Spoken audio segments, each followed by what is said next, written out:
Dars jarayonida bolalarga mana shu asalari mavzusi endi alohida mavzu bo'lib to'xtalgan payti amaliy tomondan ko'rsatib o'qitadigan bo'lsak, o'rgatadigan bo'lsak, maqsadga muvofiq bo'ladi. Endi bizga ma'lum asalarichilik endi tarixi uzoq yillarga borib taqiladigan hasharotlardan bittasi sanaladi. Qishloq xo'jaligida umuman juda ham katta ahamiyatli tomoni bor asalarilarda. Gullar changlatishdi, asal olishini endi alohida aytib o'tib ketsak bo'ladi. Oilada o'sha ona ari borligi, ishchi arilarning borligi, bundan tashqari erkak arilarning borligi, har bir oila vakillarining o'zining o'rni borligi haqida aytsak bo'ladi. Va ishchi asalarilar bu yerda namuna keltirilgan. Bular ishchi asalarilar hisoblanadi.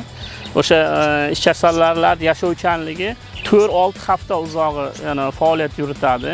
Ona arilar bir necha mavsum, ya'ni 3-4 yil mobaynida yashovchanligi bor. Bugungi tanlagan mavzumizda o'zimda olgan malakaviy ishi biologiya fanini boshqa fanlar bilan integratsiya qilish edi mavzusi. Endi iqtisodni ozroq bog'lab o'tib ketsak bo'ladi.